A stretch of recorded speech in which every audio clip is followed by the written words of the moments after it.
There are moments in football that stop the world, and then there are moments that split it. Tonight, at this World Cup, was both simultaneously.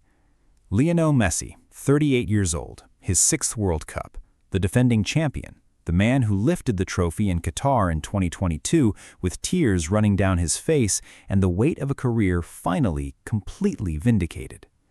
He walked out at a stadium in the United States tonight against Algeria in Argentina's opening group match and produced one of the most extraordinary individual performances in the tournament's history. A hat trick, 3 goals. In the process, he equaled Miroslav Krose's all-time record of 16 World Cup goals, a record that has stood since 2014, that the German icon thought was safe, that Messi has now matched at the age of 38 in what is almost certainly his final World Cup. The first goal, a clinical finish in the 28th minute after a precise team move. The second, his trademark curled effort from the edge of the box just before halftime, the kind of strike that has ended careers and broken hearts across 4 decades of elite football. The third, a composed penalty in the 67th minute, and the record was his. Argentina 3, Algeria 0. The defending champions making the statement their opening match demanded. That is the football story. It is extraordinary. It deserves every word spent on it. But tonight did not belong to the football alone, because in the same match, in the same 90 minutes, something else happened that has sent the football world into a debate that will run for days. Messi caught Algerian center-back Issa Mandi with a challenge that stopped the match. His studs made contact with the back of Mandi's calf, raking down from the knee to the ankle. Mandi went down. He required treatment. He was able to continue. Referee Szymon Marciniak, the Polish official who took charge of the 2022 World Cup final between Argentina and France, awarded a foul. He did not reach for a yellow card. He did not show red. He did not even issue a caution. And VAR reviewed the challenge and chose not to intervene, deciding there was no clear and obvious error in the on-field decision. Within minutes, social media was producing the kind of reaction that told you immediately this was not simply a disputed call. It was a moment that connected to everything people have been feeling about this tournament, this institution, and its relationship with its most famous players. One post said simply, "Just give Argentina the trophy." Another used one word to describe the decision: rigged. That word, spreading across platforms in multiple languages before the final whistle had even blown. So what's really happening here? Not just tonight, but in the full context of VAR at this World Cup, the pattern of officiating decisions around football's most protected players, and what the Messi challenge tells us about the system that was supposed to end arguments and instead seems to be creating new ones. Let's start with the specific details of the incident, because the argument is not simply that the challenge looked bad. It is about what VAR is supposed to do when a challenge looks bad. The laws of the game are clear when a red card is required: excessive force, serious foul play, violent conduct. The definition of serious foul play is when a player makes a tackle or challenge that endangers the physical integrity of an opponent using excessive force or brutality. Studs making contact with the back of a calf, raking from the knee down to the ankle, is precisely the kind of challenge that definition was written to address. It is the kind of contact that, applied to an anonymous substitute in a group stage match between 2 smaller nations, would generate a VAR review, a pitch-side monitor visit, and almost certainly a red card.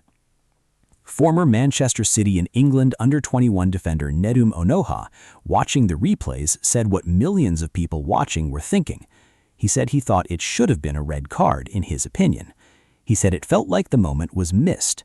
He added, with the measured precision of someone who knows exactly what they are saying and to whom, that it does play into that narrative that these players get a different sort of treatment. He said Marciniak was not called over to see the incident. He said that as much as he loves Messi, the challenge was clumsy, it was bad, and raking the back of someone's calf all the way from the knee down to the ankle justified a red card. That verdict, a former professional analyst delivered calmly, on record on a major broadcast platform, is the one that matters most here. Not the Twitter posts, not the rigged comments, the specific, technical, on-record assessment from someone with the professional knowledge to make it. That was a red card, and VAR agreed there was nothing worth reviewing. Here is the interesting part, because this is not the first VAR controversy at this World Cup. It is the third, and the pattern across the three is what makes tonight so significant. The first came in the Switzerland-Qatar match, a penalty awarded to Switzerland following a foul on Remo Freuler, an offside check conducted, the penalty upheld, the decisive visual evidence never shown to the watching world. Gary Neville said it was offside until someone proved him differently. Ian Wright called it scandalous. The governing body announced the decision without demonstrating the reasoning. The second came in the same Argentina-Algeria match tonight from the other direction.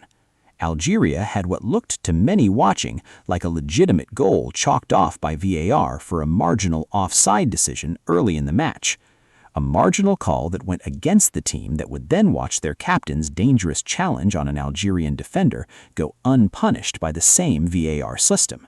Both decisions in the same game, both controversial, both going in Argentina's favor. The Messi challenge and the Algeria offside reversal in the same 90 minutes, with the same referee, Szymon Marciniak, the man who took charge of the 2022 World Cup final in which Argentina beat France.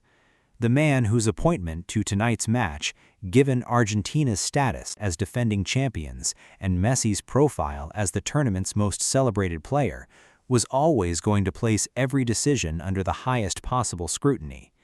That combination, two VAR decisions in the same match, both favoring Argentina, one involving the world's most famous player being involved in a challenge that analysts said should have been a red card, has produced exactly the reaction that the football world has been primed to produce.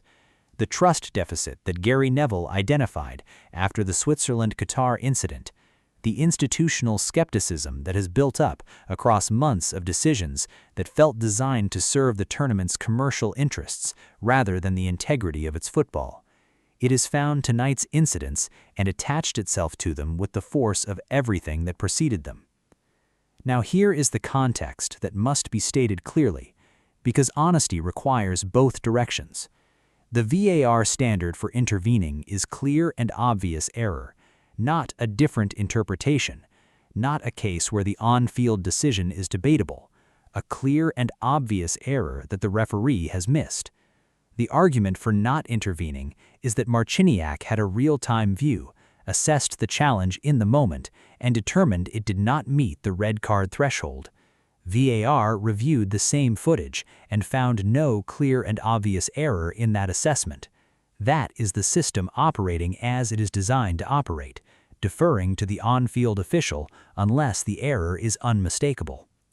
The argument against is that clear and obvious is not the right standard for a challenge of this nature, that studs into the back of a calf, raking from knee to ankle, is precisely the kind of physical harm the red card rule was created to prevent, that the standard of clear and obvious error was never intended to protect a challenge that injures an opponent through direct stud contact from below, that if the footage had been shown to a panel of qualified officials without being told whose challenge it was, the verdict would have been different. Those two arguments exist simultaneously. They are both defensible. What is not defensible, what the football world has correctly identified as the central problem, is the appearance that the standard applied is not consistent across all players, that the threshold for clear and obvious error operates differently when the player involved is Lionel Messi, scoring a hat-trick in his 6th World Cup, equaling the all-time goals record in Argentina's opening match as defending champions. The appearance of inconsistency is as damaging to the tournament's integrity as actual inconsistency, and tonight, the appearance was there for everyone to see. Think about what the hat-trick means separately from all of this, because it deserves its own acknowledgement, completely independent of the controversy. 16 World Cup goals, equal with Miroslav Klose, a record that seemed unreachable when Klose set it in Brazil in 2014, because to match it you would need to be Messi, still playing at 38, still at a World Cup, still capable of this level. The first goal from distance, the kind of technique that most players don't attempt at that range in a World Cup group match. The second, the curled effort before halftime that reminded everyone why the adjective Messi-esque exists in football vocabulary. The third, the penalty, composure absolute. This is a 38-year-old man playing in his 6th World Cup and what is almost certainly his last tournament at this level. The Inter Miami captain who retired from club football at European level and came to Major League Soccer with what appeared to be the closing chapter of his story. And then he scored a World Cup hat-trick to equal the all-time record and reminded the watching world that the closing chapter he was writing was still extraordinary. Kylian Mbappé had scored twice for France in their 3-1 win over Ivory Coast earlier on the same day. The Golden Boot race between Messi and Mbappé, the two players whose rivalry has defined football's past decade, is alive at the very first opportunity. Both scored multiple goals on day 6 of this tournament. The contrast and the competition between them is one of the genuine sporting stories of 2026. But here is the bigger issue that tonight's controversy crystallizes. The VAR system was introduced to football with a specific promise: to remove human error from decisive moments, to ensure that a referee's missed call in real time would be caught and corrected before play continued, to create a fairer game in which the biggest decisions were right, regardless of how they looked in the moment. That was the promise. It was a meaningful promise. It addressed a real problem. What the 2026 World Cup has demonstrated across 6 days of football is that VAR has created new problems alongside the old ones. The perception problem. When the system works transparently, when it shows the decisive frame, explains the reasoning, gives the watching world the evidence on which the decision was based, it can build confidence. When it operates opaquely, when it reviews a challenge and finds no clear and obvious error without showing why, when decisions consistently favor the tournament's most commercially valuable team in the same game, it does not remove the suspicion of bias. It makes it worse. Because now there is a system with institutional authority whose decisions can be pointed to as evidence of predetermined outcomes, rather than simply the mistakes of human officials that everyone understood and accepted as part of the game. Tonight's match between Argentina and Algeria will be remembered for Messi's hat-trick. That is right and proper. What happened at the Estadio in Dallas was genuinely extraordinary in football terms on an individual level. But it will also be remembered for Isamondi lying on the ground after studs raked his calf, and Szymon Marciniak walking away without a card, and VAR not intervening, and social media erupting with one word: rigged. That word is not a verdict, it is a feeling, and feelings of this kind, specific, widely shared, building across multiple matches, across multiple decisions, across the full context of a tournament that arrived with more institutional baggage than any World Cup in recent memory, are not dismissed by pointing to the clear and obvious error standard. They are addressed by transparency, by showing the evidence, by making the reasoning visible, by treating the audience for this tournament as people who deserve to understand why decisions were made, not just what those decisions were. What do you think? You've watched enough football to know the difference between a genuinely close call that reasonable people disagree on and a decision that cuts through the usual complexity and feels wrong at a level that doesn't require analysis to explain. Which of those categories does tonight's Messi incident fall into for you? And does the fact that Argentina also benefited from a marginal VAR offside reversal in the same match change how you read the challenge decision? And here is the question that matters beyond tonight. If FIFA's VAR system cannot produce the transparency required to make its decisions credible in the most watched match of the tournament's first week involving the most famous player in the world, what is the system actually for?